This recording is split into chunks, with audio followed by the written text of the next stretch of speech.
નમસ્કાર ખેડૂત મિત્રો, હું અશ્વિન રામાણી, એમઆર પ્રોડક્ટ ભાવનગર તરફથી. હવે મરચીના પાકની અંદર એક જબરદસ્ત રિઝલ્ટ મળેલું છે, આપણને એ જોવા માટે આવ્યા છીએ પ્લોટ વિઝિટની અંદર.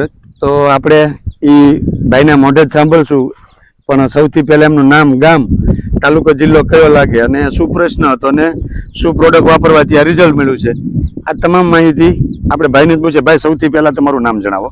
મારું નામ પરમાર કિશોરભાઈ જુગાભાઈ, ગામ મોટી વાવડી, તાલુકો રાણપુર, જિલ્લો બોટાદ. ઓકે, શું નામ કીધું તમારું? પરમાર કિશોરભાઈ. કિશોરભાઈ. તો કિશોરભાઈ, આ મરચીની અંદર પ્રશ્ન શું હતો? પહેલા તો પ્રશ્ન સાહેબ પહેલા એ હતો કે રોપ સોંપેલો રોપ હતો કે નહીં, એટલે વિકાસ જ નતો થતો અને પીળો જ નતો મળતું. બરોબર. અને વિકાસ નતો થતો. વિકાસ નતો થતો, છોડ પીળો રહેતો અને વહી જતો એવો પ્રશ્ન. છોડ બળતા. બરાબર, એટલે મતલબ વ્યા જતા હતા. વ્યા જતા. તો આ બધું થઈ ગયા પછી તમે શું કર્યું એની અંદર? તો અત્યારે કોઈ જોઈએ આપણે, કોઈ છોડ જાતો નથી, ના છોડ છોડ પીળો નથી. તો આની અંદર તમે શું વસ્તુ રિઝલ્ટ? એમાં તો એમઆર પ્રોડક્ટ ની બ્લેક પાવર, બરોબર, અને આ કૃષિ અમૃત અને પાવર ગ્રો આ ત્રણ પ્રોડક્ટ તમે મિક્સ કરી અને ડિન્ચિંગ કર્યું. આ ડિન્ચિંગ કર્યું, બરાબર, પંપ ની અંદર નાખી નળીએથી નોઝલ ડિન્ચિંગ કરી દીધું. સરસ. હવે આની આ વસ્તુ પાય એને કેટલાક દિવસ થયા? વસ્તુ પાયના 12-13 દિવસ જેવું થયું.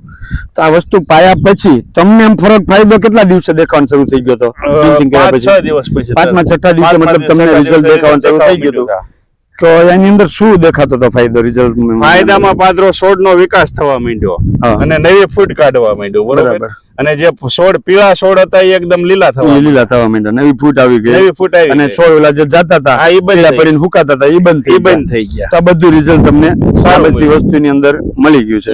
તો હવે આની અંદર કોઈ પણ ખેડૂતને આ પ્રોડક્ટ વાપરવી હોય કે કોઈ પણ પાકની અંદર વાપરવી હોય તો તમે શું સંદેશો આપો? આ પ્રોડક્ટ વાપર્યા જેવી છે. મેં તો મરચીમાં નહીં પણ જીરામાં હોય ત્યાં પ્રોડક્ટ વાપરી. જીરામાં વાપરી.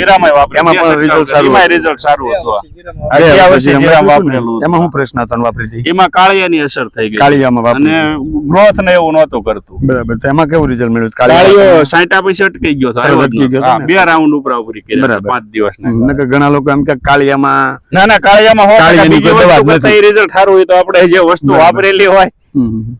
કારણ કે મરચીની અંદર રીતે મોટા ભાગના પ્રશ્ન હોય છે, છોડવા પીળા પડીને હુકાતા હોય, મતલબ છોડે પતી જાય, ગ્રોથ નો જોઈએ એવો હોય, ફ્લાવરિંગ નો આવતું હોય, આ બધા પ્રશ્નો હોય. આ 3 વસ્તુનો કોમ્બો ભેગો કરીને આપી દઈએ એટલે દરેક વસ્તુનું સોલ્યુશન થઈ જાય. ગ્રોથ, ફૂટકુણા, વૃદ્ધિ, વિકાસ. કોઈ છોડ પીળો પડતો હોય, પીળો પડીને હુકાતો હોય, આ બધી વસ્તુ એની અંદર આવી ગઈ. તમે આખો ડોઝ કમ્પ્લીટ કરી નાખો અને એ બધી વસ્તુના રિઝલ્ટ તમને જોવા મળી ગયા છે. સુરેશભાઈ મોટી વાડી. સુરેશભાઈ, એક તમારું નામ અને તમારો મોબાઈલ નંબર આપો. સુરેશભાઈ ખીમજીભાઈ, ગામ મોટી વાવડી, 97 મોબાઈલ નંબર 9724701007. બરાબર. એટલે જેથી કરીને આજુબાજુના વિસ્તારની અંદર કોઈને પણ પ્રોડક્ટ જોતી હોય, કાંઈ પણ માહિતી હોય તો સુરેશભાઈનો કોન્ટેક્ટ કરી શકો છો. અને રિઝલ્ટ બાકી તમારી સામે છે. આપણે જોયું કે શું પ્રશ્ન હતા અને શું સોલ્યુશન મળ્યું. અને એ ભાઈ આપણને એમના જ મોઢેથી સંભળાવ્યું કે ભાઈ આવી રીતના પ્રશ્ન હતા અને આવી રીતે 5-6 દિવસે એમને રિઝલ્ટ મળી ગયું. આજે 12-13 દિવસ થયા ને, છતાં પણ આપણે જોયું કે કોઈ છોડ પીળો નથી પડતો, કોઈ આટલો વરસાદ થઈ ગયો ને અત્યારે વરસાદમાં બધાને એક જ પ્રોબ્લેમ છે, છોડ પીળા પડીને ઉતરી જાય, સુકાઈ જાય. આપણે આટલો વરસાદ થયા છતાંય કોઈ છોડની અંદર કોઈ ઇફેક્ટ નથી. ઓકે, નમસ્કાર, ખૂબ ખૂબ આભાર તમે ઇન્ટરવ્યુ આપ્યું બદલ. ધન્યવાદ.